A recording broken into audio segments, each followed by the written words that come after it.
the problem I think people get into trouble with when they look and they try to analyze the data is you'll have like Redfin and all these other places will put out the data, yet they put out the Austin MSA numbers and they don't take into account that Austin and the MSA are two separate things. Because the MSA, is my screen up? Can you see that? Yes. Yeah, I can see it. Yeah. Because here's the deal. Let me go in just one more. There we go.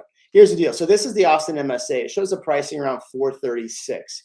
But if we go look at the actual Austin housing numbers, Austin, we're at 530. And this is actually month over month up. So that's something I think we need to address, the fact that, yes, active inventory is up 384%. But if you look at it the year over year from last year, we had 1,800 homes. But if you look at the active inventory in Austin, that's only 1,700 units in all of Austin.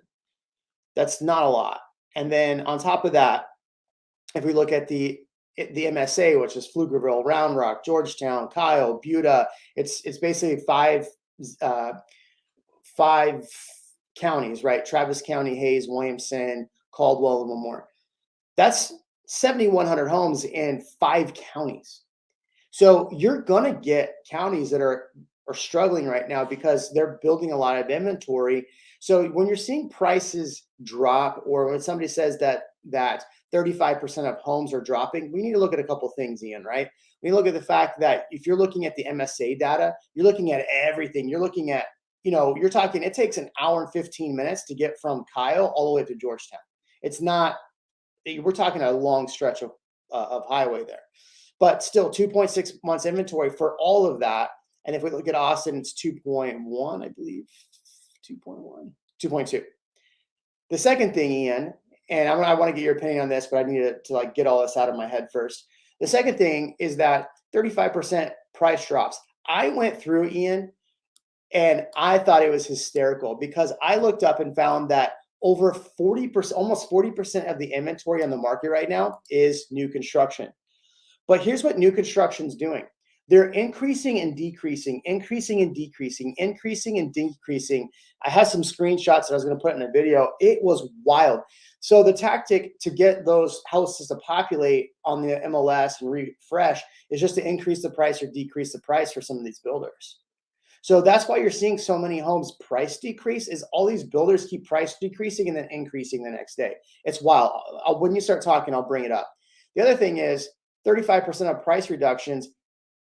We are in a different time than we were last year. A lot of sellers, and this is why I've been harping on this, a lot of sellers think that it's 2021 pricing in 2021, which means that, okay, they're not paying attention to the fact that we are still seeing kind of a decline in prices. So they're not pricing it quarterly. They're pricing. I had a client that wanted to list a house for 800 the other day, Ian, and all the comps were showing 725. And I'm like, well, the comps are 725. How long do you want to sit on the market listing at 800?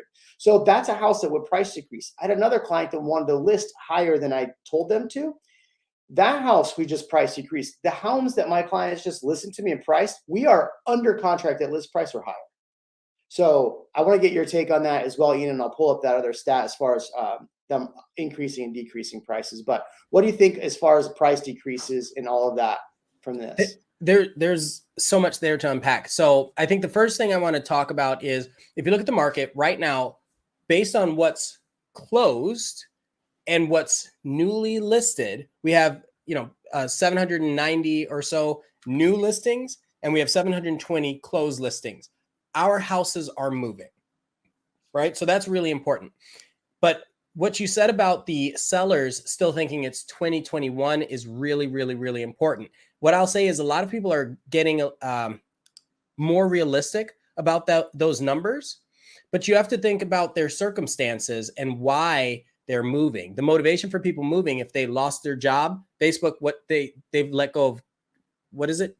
10,000, 20,000, 20,000 people? A lot. Mm-hmm. Yeah, a lot of people, right? And I don't know what the percentage of is in Austin, but other companies are doing the same thing. So those people that need to rethink their strategy might be in desperation mode, right? They might be. Also, if someone wants to relocate somewhere and buy a new house, okay? They are in a house, they want to buy a new house.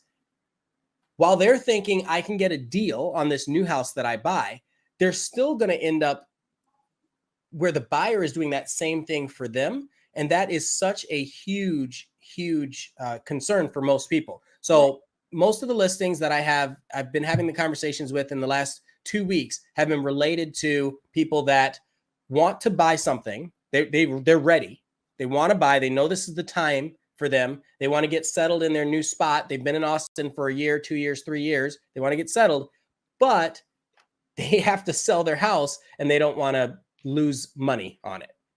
And they have a really solid interest rate that's a little bit lower. And now they're looking at these new interest rates. There's a lot of conversation about the interest rates. And if you took, let's say, 50,000, if you put in 50,000 over on a house, that costs you more over 15 years than if you were to just pay a higher interest rate. That's a conversation that people talk about a lot as well. So, and I don't know the math on that, but you have to do the math per situation. Well, and so here's what I was talking about. This is that this is a builder. Their price decreased, but look what they're doing. Their price increasing and then decreasing. So again, now this, I pulled this up and this was, dude, every time I clicked on a builder, because I was looking at the price increases, every time I pull up a builder, I'm like, holy crap, let me look at the information. So they're doing this: decrease, decrease, decrease, increase, decrease, decrease, decrease, increase. Well, so I haven't done the correlation, but do these increases correlate with when the interest rate drops? I don't know about that, but you'd imagine that when a builder increases the price, every time they increase the prices, they sell X amount of homes and then they increase the price. So you could see that they price decrease all of their properties, and then they saw, oh, wait, we got a couple sales, let's increase to see if we can get a higher price for the next one, then decrease, price increase. Because also you could tell a client like, hey, look, we just price increased, so we're going to see more price increases, and then they decrease. So that's definitely a possibility that they're doing shady things like that. Yet this isn't the only builder. And so if you're looking at the market going, oh, 35% of homes are price decreasing, there's a few reasons. Builders are playing with the inventory. They're trying to figure out what to do. So they keep doing these small price decreases. You also have homeowners that are price decreasing that are just overpriced to begin with. And like, dude, this last week, I'm not even kidding you. We had in the last week, 7 clients go under contract. In fact, Eileen's writing an offer right now as we speak for another client. And of the 7, 3 were listings, all good, list price or higher. For the buyers, 2 of them negotiated lower prices and 2 of them had to go at list price because there was other offers coming. So it's a 50-50, right? So not everybody's getting these crazy deals. And thanks for watching this short of the Real Amigos podcast. For more live streams, hit here. For more clips, hit here. We'll catch you on the next one.